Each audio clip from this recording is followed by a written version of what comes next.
Buenos días, muchas gracias a todos y a todas por acompañarnos esta mañana. Hoy ponemos el broche a una semana llena de actividades en torno al 10º aniversario de la Declaración del Flamenco como Patrimonio Inmaterial de la Humanidad, con la alegría además de ese Grammy Flamenco a un jerezano, a Antonio Rey, una noticia que nos emocionó el jueves por la noche y que nos da un empujón de optimismo en estos tiempos algo grises que nos ha tocado vivir en el año 2020. Flamenco sin frontera es el título del álbum ganador en esta categoría, una categoría que vuelve a estar presente en los Grammys latinos, y es un título que creemos premonitorio porque para el flamenco, y especialmente para el flamenco hecho en Jerez, se abre un tiempo de conquista de nuevos territorios. Me ha encantado de partir con muchos de vosotros y de vosotras, porque el mundo de la cultura lo está pasando, como la mayoría de las personas, pues mal, pero he visto en vosotros y vosotras una fuerza, un optimismo y unas ganas de que pase esto para comeros el mundo, porque estáis repensando, rediseñando.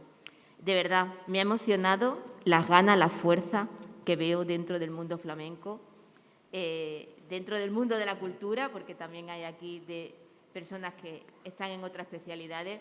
Y bueno, eso yo creo que nos motiva y nos anima a todos y a todas para seguir luchando y para seguir adelante.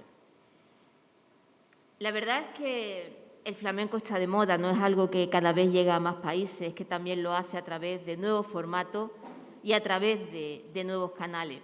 Y de la manera en que se ha evolucionado precisamente el modo en que se ha transmitido la emoción y la energía del flamenco a lo largo de la historia, de los soportes materiales, de sus valores intangibles, sabe mucho la persona que este año tiene la misión de presentar el manifiesto con el que cada año Jerez renueva su declaración de amor al flamenco. Carlos Martín Ballester es una voz autorizada, un investigador autodidacta con un conocimiento amplio y profundo del flamenco y además un artesano de la memoria del flamenco. Un coleccionista que cuida de un importantísimo patrimonio sonoro, joyas de un extraordinario valor, miles de discos, cientos de cilindros de fonógrafo en una colección que constituye un pequeño museo de la tecnología y del flamenco.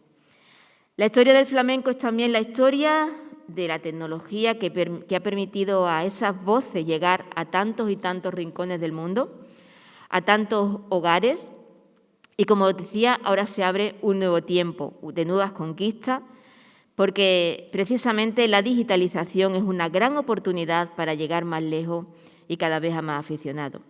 Jerez está apostando por esta digitalización de la cultura como un motor de consolidación y de expansión de nuestra industria cultural.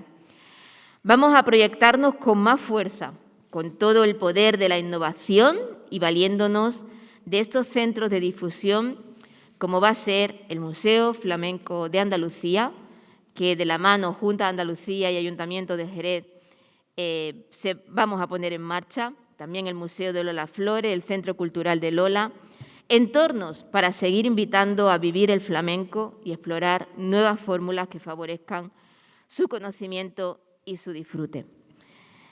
Bueno, del disco de pizarra, pasando por el casete, ahora estamos en las plataformas digitales.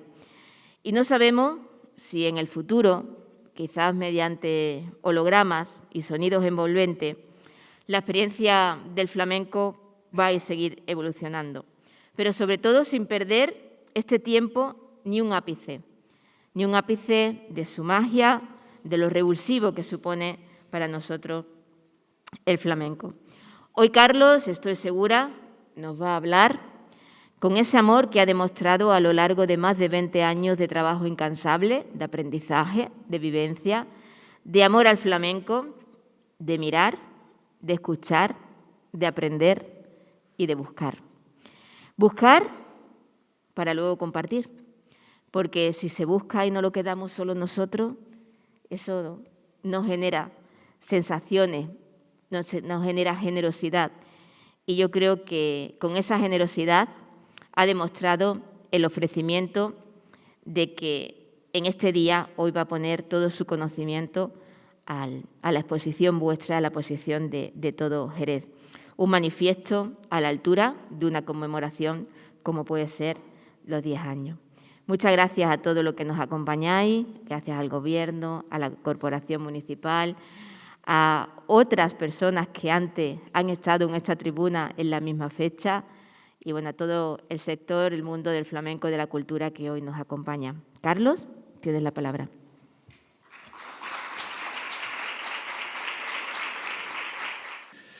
Bueno, lo primero agradecer, por supuesto, la hospitalidad de la ciudad de Jerez, alcaldesa, ilustrísima alcaldesa Manuel Sánchez, por supuesto Francisco Cama, como teniente de alcalde y delegado de Cultura, Luis Pérez, por supuesto, y bueno, todos los amigos que me acompañan hoy. He titulado mi intervención Flamenco, Patrimonio Cultural Inmaterial de la Humanidad, entre interrogaciones, una oportunidad perdida. Lo primero quiero agradecer, como digo, a la ciudad de Jerez, a la que tanto cariño le tengo. Y luego quiero hacer algunos recuerdos especiales antes de comenzar. En primer lugar, a Alfredo Benítez. Yo creo que para todos nosotros fue un palo enorme su reciente fallecimiento. Y bueno, me parece muy acertado esa distinción que ya venía de antes. Por otro lado, quiero también mandar un recuerdo cariñoso a José María Castaño y, bueno, desde la humildad de mi posición, apelo, invito de alguna manera a que se pueda reconducir esa situación, porque es una pena que un programa como el suyo deje de estar en antena, ¿no? También quiero tener un recuerdo muy especial a Manuel Morao, que está luchando contra este maldito COVID, pero que parece ser que está en muy buenas manos y en vías de una pronta recuperación.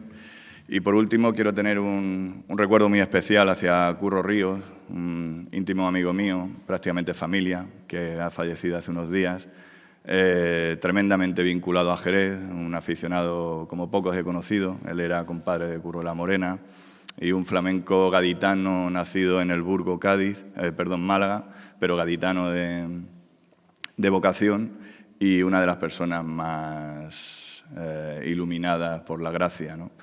Y, como digo, quería tener un recuerdo especial hacia él. Bueno,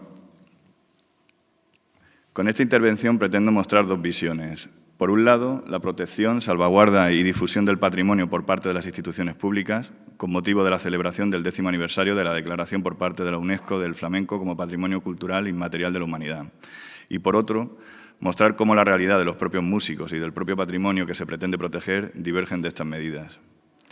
Por razón de mi profesión, dedicada a la recuperación del patrimonio sonoro en general y del flamenco en particular, he tenido contacto a lo largo de los últimos 25 años con numerosos artistas, que ya retirados por razones de edad, participaron en aquellas postreras grabaciones en discos de 78 revoluciones a finales de los años 40 y toda la década de los 50 del siglo pasado.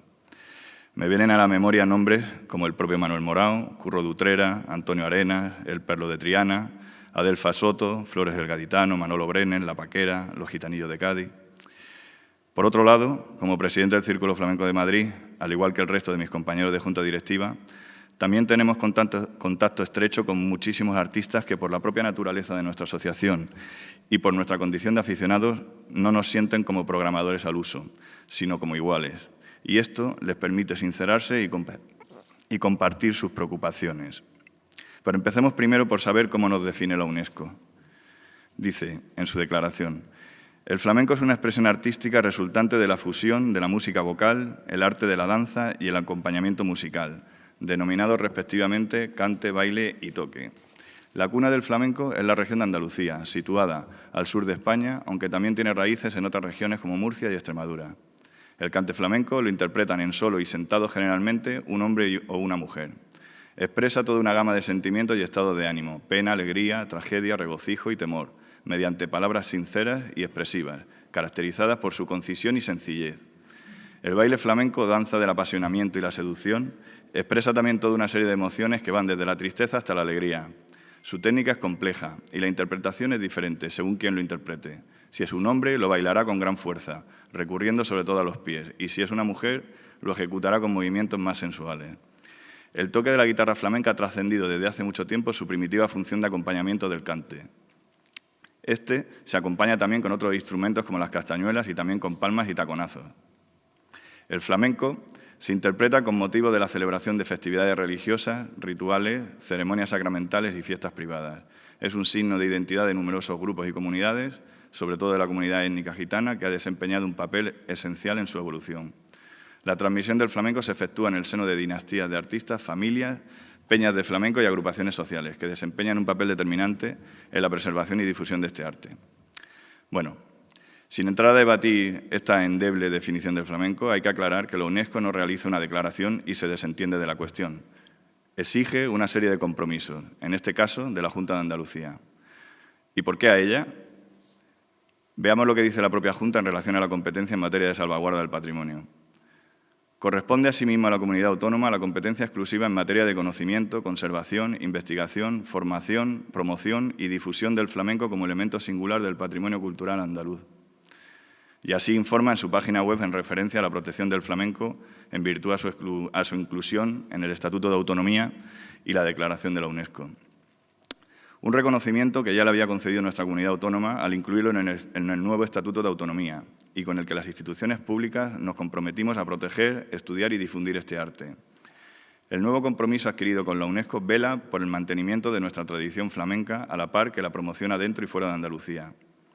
La Consejería de Cultura y Patrimonio Histórico de la Junta de Andalucía, además, sigue velando por la profesionalización del sector, por el refuerzo de la actividad, del tejido asociativo, por la conservación de sus raíces y su historia, por su difusión y su conocimiento riguroso y por el mantenimiento de festivales y reuniones dedicados a esta manifestación cultural en los centros neurálgicos y en los nuevos espacios del flamenco.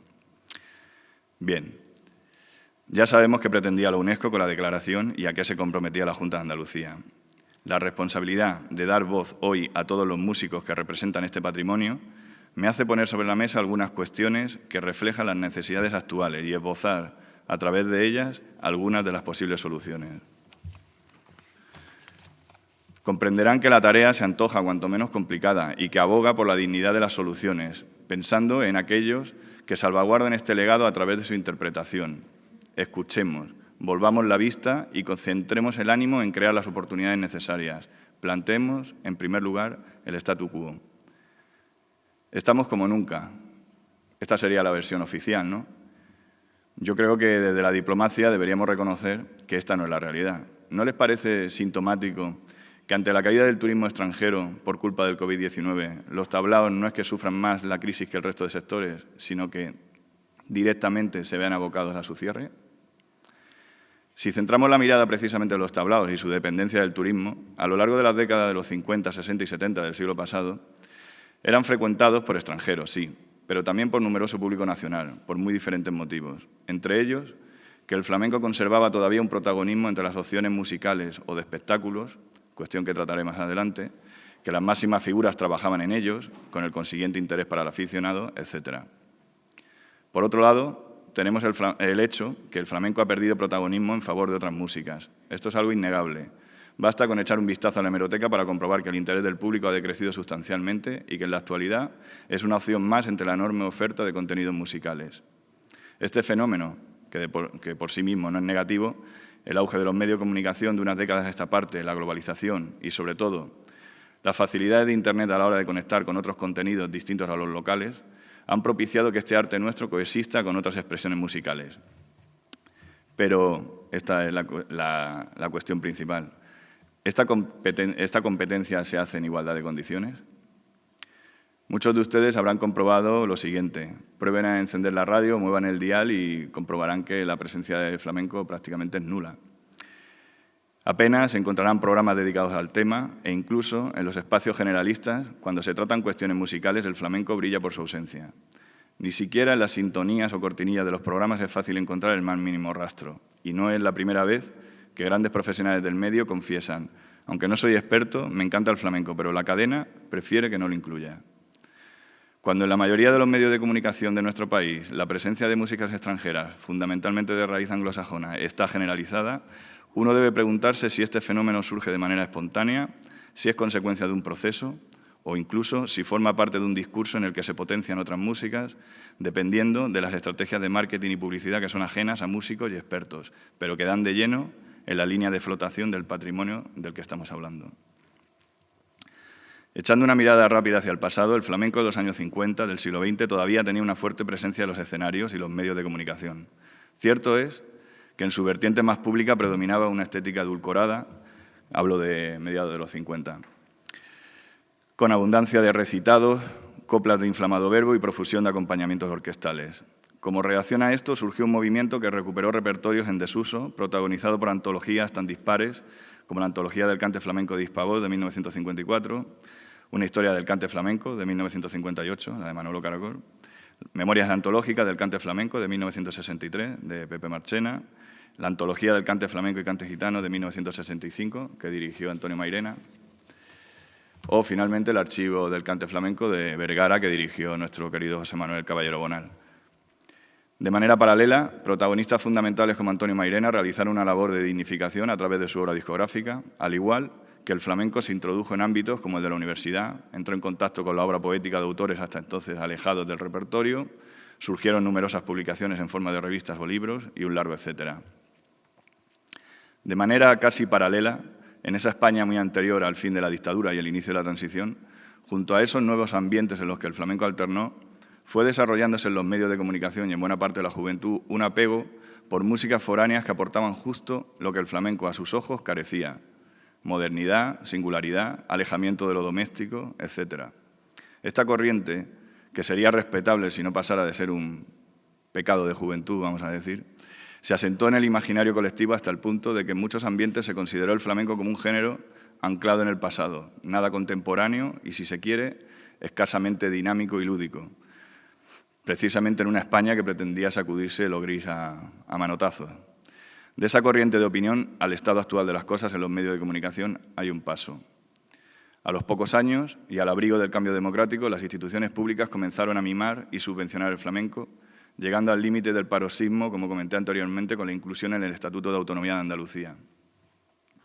Bien, una vez que he esbozado este problema de la difusión, que además, créanme que solo he dado unas pinceladas, en aras de la brevedad y de la conveniencia de ir tomándonos, que yo creo que es lo más importante, un oloroso a continuación, nos centraremos en presentar de manera sucinta algunas de las razones por las que el flamenco está limitado por su propia naturaleza interpretativa, así como algunas de las soluciones, que yo creo que es lo fundamental. A la hora de recuperar ese espacio perdido, hay factores que dificultan ese proceso de cambio. Por mis actividades flamencas suelo encontrarme con personas que se acercan interesadas, pero con muchas prevenciones, diciendo que les gusta mucho el flamenco, no saben explicar los motivos, pero que les da reparo por lo complicado y lo complejo que parece. Yo suelo contestar que lo principal es tener esa inclinación, esa sensibilidad, y que se dejen llevar por ella sin obsesionarse por adquirir conocimiento rápidamente. Siempre es preferible que fluya y que paulatinamente lo aprendido se vaya sentando con naturalidad. Aunque todo esto lo digo convencido, hay que admitir que el flamenco no compite en igualdad con otros géneros musicales y no lo hace porque contiene una serie de códigos propios y características muy singulares. Digamos que, en su virtud, tiene también su cruz. Para empezar, está muy firmemente asentado en el cante, y el cante no muestra mucho aprecio por las reglas del mercado. Disculpen que para este análisis del estado de la cuestión me centre casi exclusivamente en el cante, pero es que coincido plenamente con el criterio de mi querido amigo Faustino Núñez, ese gallego flamencón que tanto ha aportado al estudio y conocimiento, que declara: se toca el cante y se baila el cante. Por lo tanto, el cante es la piedra angular del flamenco. El cantaor, esto ya lo digo yo, expresa su sentir, pero no acompaña su música, salvo excepciones, con una coreografía que aporte gestualidad o una puesta en escena visual como exige el mercado. Para entendernos, en terrenos estrictamente flamencos, Aurora Vargas o La Cañeta sí serían artistas totales, en cursiva, he puesto lo de totales, en el sentido de atraer a un público que aún no es aficionado, porque acompañan su cante de esa puesta en escena que, en definitiva, despierta la curiosidad del menos versado. Pero son excepciones. La improvisación, partiendo de una estructura que fricciona con las reglas del mercado en cuanto a la duración de los temas, acotar el tiempo, cercenando la expresividad y creatividad. La flexibilidad es una de las claves dentro de la interpretación flamenca. Este factor dificulta el acceso del flamenco a otros públicos, ya que no se trata de un género basado en canciones con formatos cerrados y previsibles, del gusto de las radiofórmulas, televisiones y las plataformas de streaming, por no hablar de que, en general, carece de ese recurso seductor llamado estribillo. El cantaor, salvo excepciones, no hace un tema, lo canta, y hará tantas letras como su estado de ánimo le indique, de tal manera que la duración de la serie puede ser tan dispar como las sensaciones que experimente durante el concierto. Si las 3 primeras letras brotan de su garganta y de su corazón de una manera creciente y culminan con redondez, no será extraño que finalice en ese momento con la satisfacción de haber dado lo mejor. Y los buenos aficionados quedarán complacidos, porque saben que la intensidad y la expresividad son los valores supremos. Sin embargo, también puede suceder que esa serie se alargue por distintos motivos, porque desee mostrar diferentes estilos, porque no esté satisfecho de alguna letra, porque no haya recibido la respuesta esperada del público justo cuando él la necesitaba, y así un largo etcétera. Es decir, la interpretación depende también de la respuesta del público en un sentido amplio. Pensando además en públicos jóvenes de todo el mundo, el flamenco es una expresión musical firmemente enraizada en la tierra que le vio nacer, lo cual es una riqueza, pero una dificultad añadida.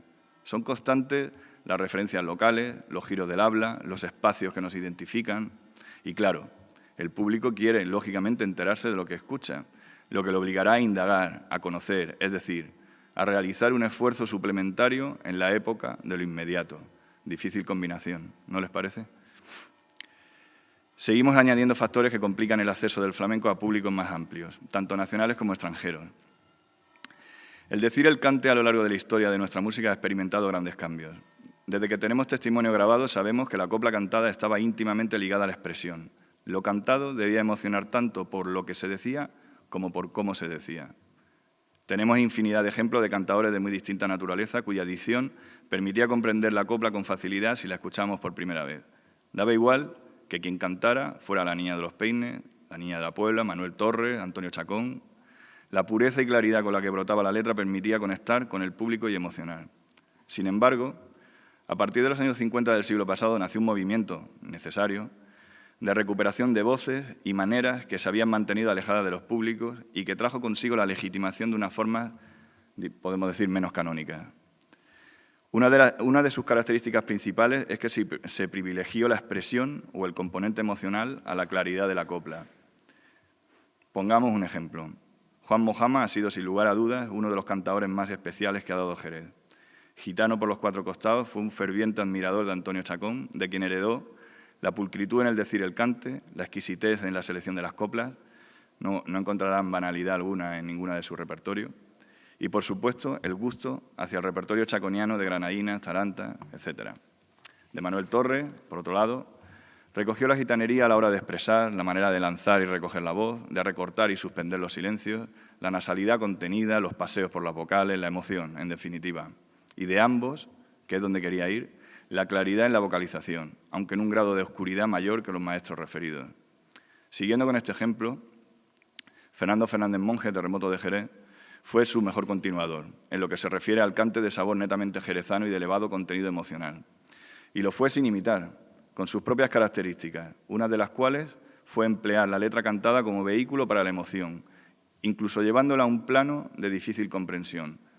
Algunos aficionados, si no conocen bien las coplas, será difícil que entiendan algunas de ellas, ¿no?, a primer golpe de oído. Pero lo que importaba era que Fernando expresaba con absoluta naturalidad y conmovía como poco. Esta contradicción ha propiciado que se instaure en los aficionados un concepto de pureza asociado a unas maneras cantadoras, lo cual es un error. Siguiendo con el ejemplo, por más que las formas de Terremoto parezcan más puras, auténticas o incluso gitanas que las de Mojama, no lo son. Otro elemento que condiciona mucho el acercamiento de nuevos públicos a nuestra música es la ralentización que se ha producido a la hora de cantar. Por las grabaciones en cilindro de fonógrafo y discos de 78, así como por testimonios orales, sabemos que el cante a finales del 19 y buena parte del 20 se caracterizaba por un tempo muy distinto al que se practica hoy. Entonces, era natural que la copla comenzara y finalizara en un tiempo breve, entre medio minuto y 1 minuto y poco, como mucho.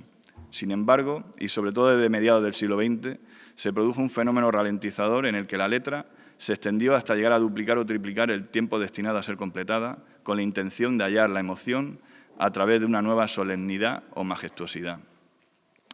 Dejando de lado los gustos de cada aficionado y las cuestiones estrictamente musicales, si pensamos en públicos nuevos, este fenómeno no facilita su incorporación porque dificulta la comprensión de la copla cantada.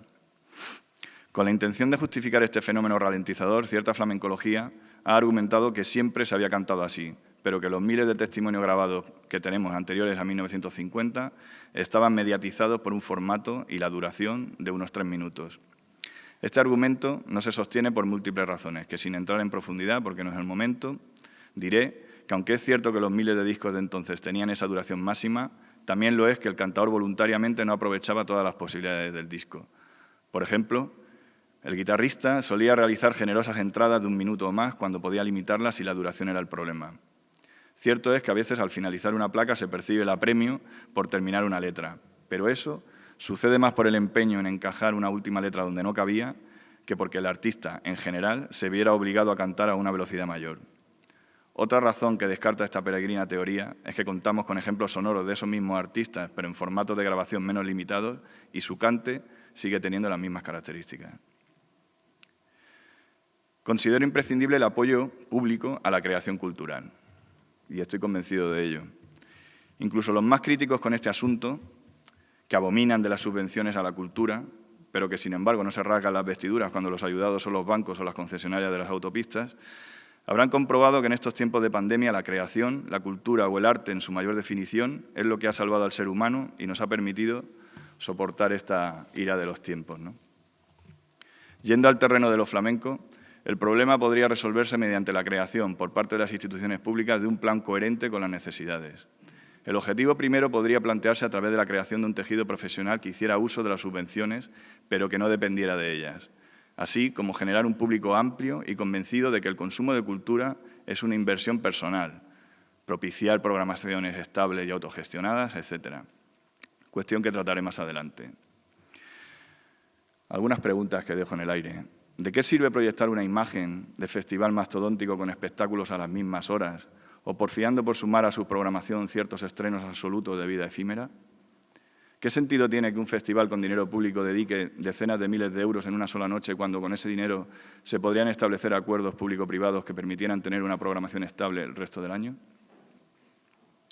Con la supuesta intención de facilitar el acceso a la cultura, ¿es lógico acostumbrar al público a pagar entradas en muchos festivales veraniegos de 5, 8, 10 o 12 euros?